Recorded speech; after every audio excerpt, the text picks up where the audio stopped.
my birth will be impacted by this COVID stuff, which is a weird time.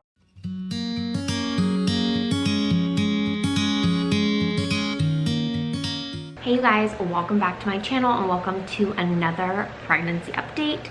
Today's update is the last 4 weeks, which is 29, 30, 31, and 32. I'm about 33 and a half right now. Honestly, not a whole lot has changed, but I do have some updates in terms of like birth plan. So if you guys want to hear the latest in my pregnancy, just keep watching. So I do apologize if you hear our little robot vacuum in the background. He's trucking along. He has to go when Lian's napping because otherwise Lian will chase him around and turn him off and try to sit on him. So I apologize if you hear that. So on to my pregnancy. Not much has changed aside from just getting bigger and more uncomfortable. And I went back and watched my videos from my last pregnancy for these weeks, and it was much of the same, where I didn't have a whole lot of new things to report. Some of the things that I talked about in those videos I've already talked about here. Honestly, just the gist of it is I am very uncomfortable this time. I am much bigger this time. I've said that throughout the pregnancy. I've gained more weight.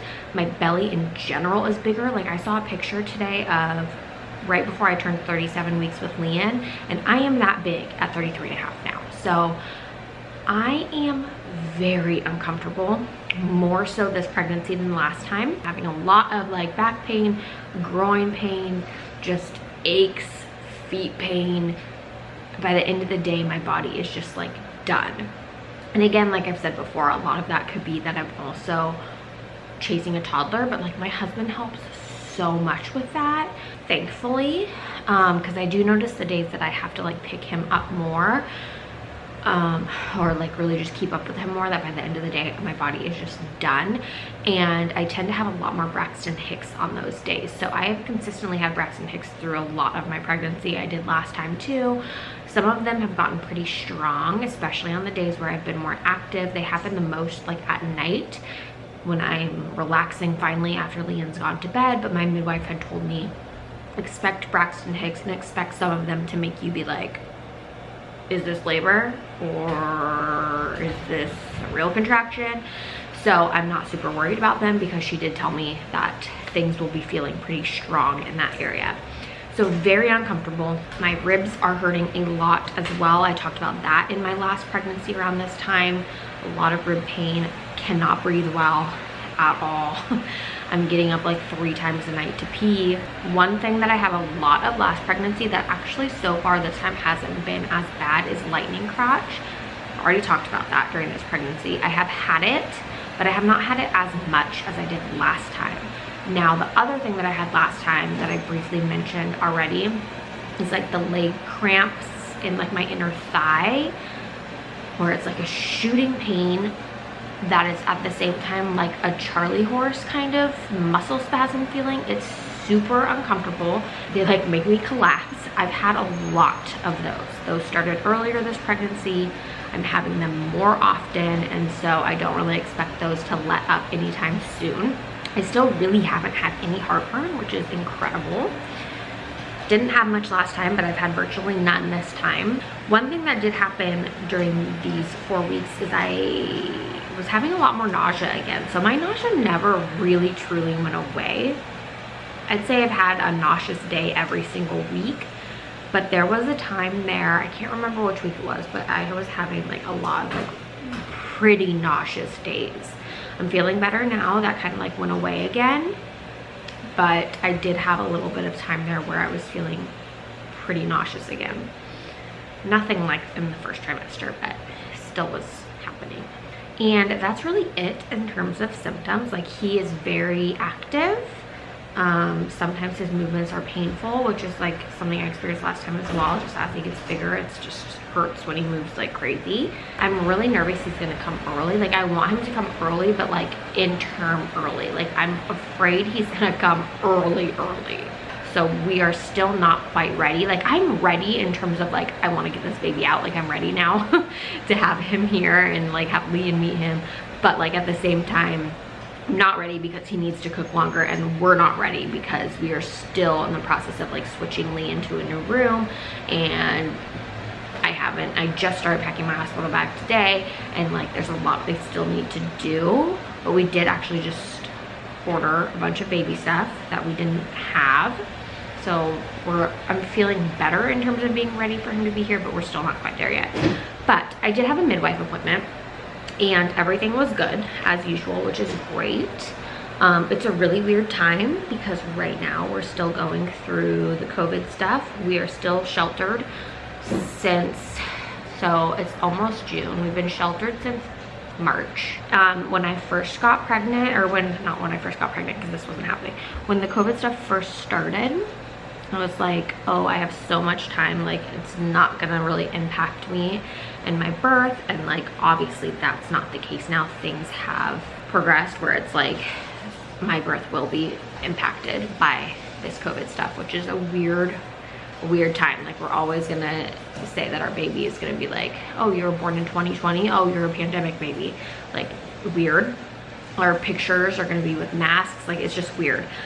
But I was talking to my midwife about things and she was saying, you know, things could improve by July, but like start planning for things to be like they are, which is what I'm doing. So what that means, at least right now, is my hospital is only allowing one visitor. So my husband, he may not leave, which I'm very stressed about leaving Lian. I can't remember if I talked about this yet, but I'm like the crazy mom who's never left their kid overnight, and I'm just nervous about how he's gonna do. And I mean, he sleeps fine. I'm not nervous about the sleeping part. I'm just nervous about being away from him that long and like how he's gonna do. So originally I like wanted Ben to be able to come home and like do bedtime with him or like check on him or whatever, and then like come back to the hospital, but that can't happen.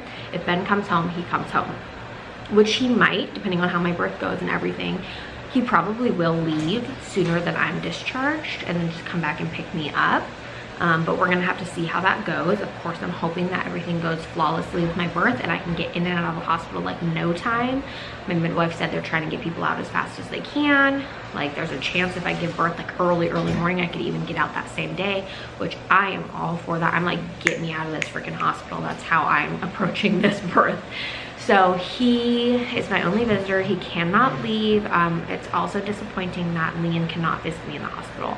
I'm kind of brokenhearted about that. I'm over it now. Not over it, but like I'm not dwelling on it, but it is something that makes me a little bit sad. And then also, so at this appointment, my midwife and I were talking about how big I'm feeling and how Lian was about 7 pounds when he was born. And he was almost 2 weeks early. And like I'm small and we both kind of have like a worry, not a worry, but like don't want me to have an insanely big baby, you know, so that things can go well during birth. Not that like women can't birth big babies, because I know they absolutely can, but it is just like whatever. Anyways, and I was saying how I really want to have my baby and be home by my birthday, which is like my wish. So the baby is due July 11th. My birthday is July 8th. Like I said, again, Lian came almost 2 weeks early, so I'm like really counting on this one coming early. That's my mom instinct. I think he's going to. But like in my dream fantasy world, I wanted to be home by the time of my birthday. And I also was like saying how I'm already so uncomfortable. Like I still have so long to go. I'm so uncomfortable. It's going to be like the heat. Like I can't imagine being 40 weeks pregnant in like the heat of July, which we're having like 90-degree days, 95, 97-degree days right now, and it is hard. And my midwife was like, you know, like if it will make you feel better, like I'm totally open to doing an early induction, assuming my body seems ready. Normally, in like a normal world, I'd probably say no, let's do things normally, but like I was 100% for that. Like I'm just the added stress of the COVID stuff on top of being stressed about leaving Lian, like knowing that I have a date that I could go in, like if I haven't given birth by then, and knowing that like this is the time I'm going in, I can plan to have my mom over here to watch Lian. Like it just seems so much less stressful. And of course I could go into labor before this point, but an induction sounds great to me. Like I don't want to be 40 weeks pregnant. I can't imagine being 40 weeks pregnant with how uncomfortable I am already. Like I said, I want to be home before my birthday. So my midwife said, assuming my body looks like it's starting to progress on its own. So You know, she said, well, start evaluating at my 36-week appointment, see if, you know, dilation, if my cervix is effacing, if I've dropped, like that kind of thing.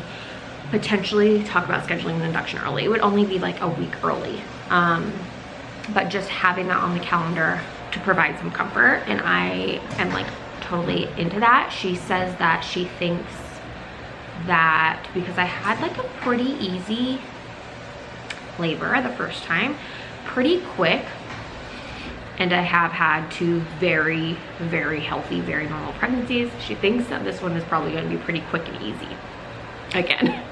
So her plan was just to break my water and go from there. She said there's a good chance I wouldn't even need Pitocin, again, banking on the fact that like my body already was looking like it was in the beginning stages of doing things, not like look like nothing's happening, we're not going to do it, if that makes sense. I feel like I'm rambling a lot, but if that makes sense, if my body's looking like it's ready to go into labor soon-ish, then schedule an induction. But that being said, we don't know that this is allowed, and she has to check with my hospital. Some hospitals are not allowing inductions for things that aren't like medically necessary. So she's gonna look into that, and we're gonna figure that out. So that's kind of the plan, and I am excited about that, to like know that I would have a date on the calendar, that if I'm not in labor by like 39 weeks and I'm freaking miserable, that I can go in and be induced and be home by my birthday and get it over with. That's what I want. So that's the plan. That's the update. I don't have a whole lot else to say, I don't think. I'll show you my belly. And yeah, so we're in the final countdown. So I have an appointment on Monday, which is my 34-week appointment. And then I'll go back again at 36 weeks. And that's when they'll do the strep B test, and we'll start like checking things and seeing how they're looking. So hopefully you guys enjoyed this video. Let me show you my belly. It's large and in charge. Doesn't look too large from the front, but then we get to the side, and it's a big belly. All right, you guys, so I hope you enjoyed this video. I'll see you in my next one. Thumbs up if you liked it. Don't forget to subscribe. I'll see you in my next one. Bye.